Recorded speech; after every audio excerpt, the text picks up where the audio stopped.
How did the fitness apparel brand GymShark build a cult-like following and the billion-dollar valuation that comes with it? All, by the way, with no brick and mortar stores, just social media. Well, you're about to find out. I'm Elijah Delport and this is Brand Breakdown, where we are analyzing content strategies of great clothing brands so that you can improve your own. In this video, we're going to be looking at 3 videos from the GymShark Instagram page, all of which I'm going to be doing an in-depth analysis of. Get ready to see how GymShark partners with a charity to see how they create content that builds a community, and then also how they use competitions and create content around that. But before both those things, we're going to be looking at the GymShark Lift event in New York.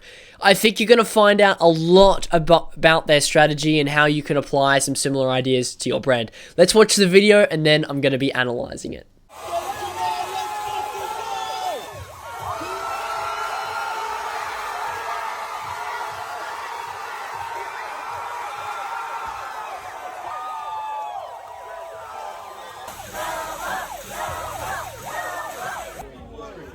Wow. All I can think is imagine being able to lift like that. I think I need to go to the gym. Anyway, this was from the Lift event from GymShark in New York City, where they had brand ambassadors and influencers come out from all parts of America and around the world to participate in this event, to show their face, to create content. They had competitions, giveaways, all the kind of things that you want at an event. Let me just share some stats with you. At this event, they generated $600,000 in sales, or as a result of the event. And that doesn't even put into consideration all of the free ad space and influencer marketing that came as a result of this event as well. Think about it. Having people from all around the country, people in the fitness space, and just taking content of your brand for free. And they want to be there. You haven't asked them to be there. Well, of course, you know, people were invited. But I just mean even beyond the influencers. They have ridiculous amounts of free content. And so that's like, that's why I say that the ad space for around this event was worth a lot more. And so it more than paid for itself. And so that's really powerful about the thing about like gathering people in a common place of a common identity or a common idea, is that people that come together in this space want to create content about what you're doing because they're already interested in it. So it's really powerful. Have a think to yourself, what kind of event would you create for your brand that's on brand to you about whatever your niche idea is? Who would you invite to it and how could you turn that into content? GymShark's video here is one of many from the event where they captured the things that were going on. And it means that the event can have a lot wider reach than just simply those that were there. It can go and supply content them for the company for a long time to come. And that's super powerful because content is the game, right? Everyone's always trying to find new content ideas, how they can consistently and repeatedly create content. I'm not kidding, like literally host an event and you will have ridiculous amounts of content if you capture the behind the scenes, the people there, the kind of things you do when you're at the event. It's such a, like, you hit so many birds with one stone that, well, first of all, as I've already shared with you with the stats, you make crazy amounts of money from sales, right? Influencers that come out, free ad space, all these types of things. And then, of course, the people at the event, they meet each other. They build stronger communities among themselves and they're more devoted and dedicated to your brand, right? And then finally, of course, is the content that you can create from it. There is just so many events from taking something from social media and doing it in person that there's no reason not to. This event, I can guarantee, more than paid for itself. And that's why they're doing it, because, you know, it's clearly profitable for them to do these things. And it, you know, plus they got so much news media around this event. So yeah, definitely will suggest do an event if you can. This next piece of content was taken in the GymShark flagship store, where they're doing a competition with participants, and you're going to see how they turn it into content. Let's have a look now. By the way, I am not a powerlifter.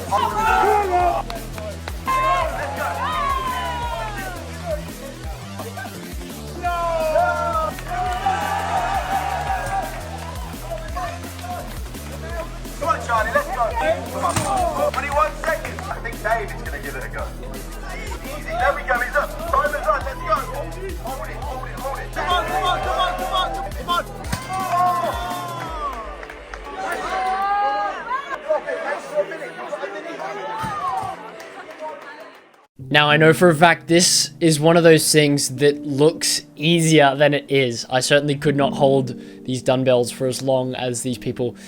But what are they doing with this video? What's the point? It's not selling their product. It's not promotional in nature.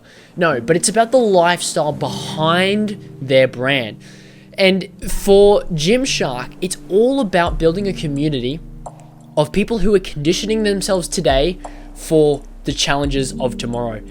And that's exactly what this video is about. It's creating content that attracts people that are interested in the gym and the lifestyle around it and the idea of conditioning yourself. And in this case, it's being embodied in a challenge.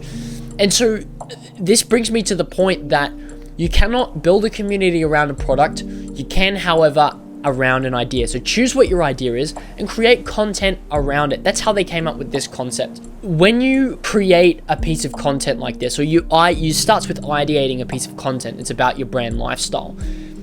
You have to actually make it work then as well.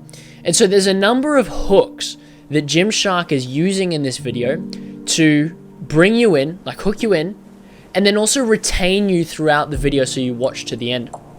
You'll notice that first, they establish what's going to happen. They set an expectation. You see on screen that someone's holding the weight in their hand, and they say who can hold 100 kilograms for the longest. It's a simple concept, and it complements social media to have simple concepts. You don't want to have really complicated things.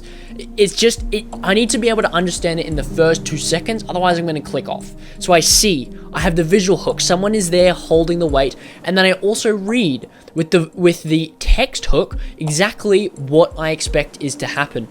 And then you have the reaction of all the people around, and that shows us how we're supposed to react.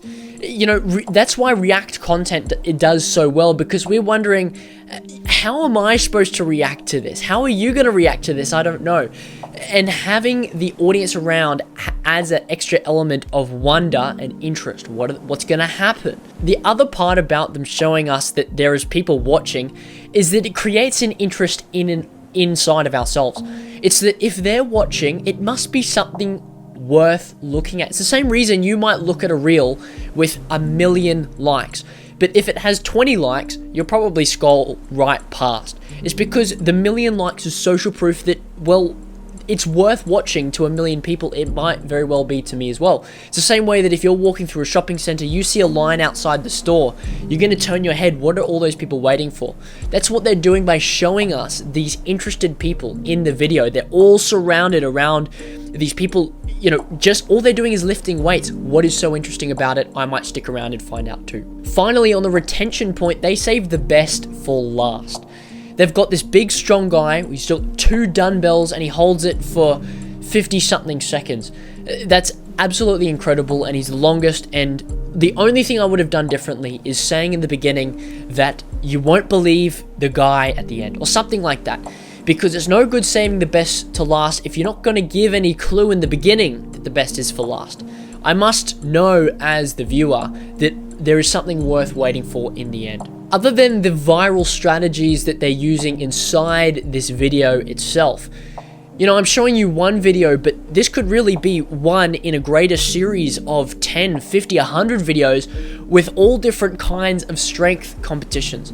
Imagine with the same format, you could have a video about lifting, or another one about running, or another one about grip or reps, and they're all the same idea. Who can run the furthest or the fastest? Who can do the most reps? And it's a repeatable format that we all love. Who's gonna win? We love the stakes of the competition, and that's what makes this so powerful, is that you can repeat this. You don't have to come up with a new concept every single time, and also bulk create it with all these same people. You could say, okay, now guys, we're going to move over to this corner and we're going to do the same thing but for a running version, and we're going to have some different people, some different faces. It's absolutely amazing, and it allows you to create a lot of content, because volume matters too. You need to be able to get the reps in to try stuff to see what works, and from that you can judge what you're going to create in the future. And the only way to do that is to have repeatable concepts. Something that I would do as an extension of this in-person, in-store competition is bring it to social media. Now, let me explain. What you could do is you could empower your audience. You say, well, yes, you've seen all these people here do the dumbbell challenge, but please go away and create your own videos at home with your own 100 kilo weight and record it. And all you need to do is wear the Gymshark brand and do the same thing. Show us you starting and stopping the video so we know it's legit. No cuts, no editing. And you have a chance to win a year's supply of Gymshark clothing. That is relatively cheap for the Gymshark brand to supply that much clothing. And also they get a lot from it. Or you as the brand owner, if you do something similar. Think about it, they're getting lots of content, plus they're getting all of these hundreds or even thousands of content creators all over the internet that are tagging the Gymshark brand and wearing the Gymshark brand, even if they're not receiving the prize for the competition. It's a potent strategy, and this is the power of building a community, is empowering your audience. So think about how you can, especially around events, because that's what, like, a lot of the content we've been talking about is in and around events. Think about how not only you can gather people in real life, but also extend that to the social media space to make it work so much better and impact so many more people than it might otherwise. I hope these few thoughts on the last video have helped you, giving you some ideas how you could run a competition in your own brand and create some content out of it. Remember, make sure you keep it on brand to your unique brand identity. Now we're going to look at one final piece of content where Gymshark is partnering with a charity. Yes, a charity. How do they use that to build a community and turn it into content? Before we look and analyze that piece, we're going to be going to a quick break. We'll be back in a few seconds. I promise, no longer than that. See you in a second. I believe community is the X factor in any brand that's seen any kind of success. It's the very thing that's going to take your clothing brand from here to up here. And so I did the most logical thing. I created a community of my own of brand owners who are building their own communities. Look, it's totally free to join, and I promise being in a group of other passionate brand owners who are going to keep you accountable, who you can ask questions to, who are going to give you advice, is the very thing that's going to help you take it to the next level, especially when we're working with small teams. When you probably can't afford to have a whole room of creatives around you, well, here it is. For free. There's a link in the description that you can use to join right now. I can't wait for you to get this value. I'll see you on the other side. But for now, back to the video. Ladies and gentlemen. Over 100,000 knives have been taken off the UK streets since 2019, but we still need to do more. We're partnering with Steel Warriors to help transform the lives of young people affected by knife crime, violence, and social exclusion. Since 2017, Steel Warriors have been on a mission to take knives off the street, melt them down, and recycle the steel into outdoor street gyms. So, we're working with them to help improve accessibility to gyms and make sure everyone gets to experience the power of progress, no matter who they are. Creating communities that are built by steel, not broken by. I think this partnership between Gymshark and Steel Warriors is super powerful because unlike brands that just sell a clothing product, if you're able to get to something deeper and actually outwork a greater mission and a greater message, people will really begin to care about you and what you're doing. Because you care about them first. You're showing that you actually genuinely care about the community, and this is how we're giving back. And so it's not to suggest that every clothing brand needs to be a charity, but rather it's posing the question, what are you going to do when you make a lot of money? What are you going to do with that money? Are you just going to make more of it, or are you going to do some good with it? And I think doing good actually does help you make more money. I found that to be true. I found that to be the case. But the question I want to pose to you is, for your brand mission and your brand message, what charity would you partner with? Is it, are you preaching a sustainability message, and would you partner with WWF? Or maybe you'd partner with Steel Warriors if you're a fitness brand. Or heck, maybe if you're a mental health brand, you'd partner with a mental health organization. You don't have to be the charity, but partner with the charity. The other very powerful thing about a partnership is that you have these two audiences that collide and combine. And this process of colliding and combining is how these two brands come up together, both Gymshark and Steel Warriors. It's that they both have people that are like-minded, that believe in these ideas that they're sharing of fitness and the importance of the health of a society, right? And Gymshark is simply showing their audience someone else who is, you know, basically doing the same thing but at a different angle, and vice versa with Steel Warriors. And so you're able to significantly increase your audience because you're colliding and combining. So what's the point of building a community if you aren't going to empower them? That's the big question underlying all of this.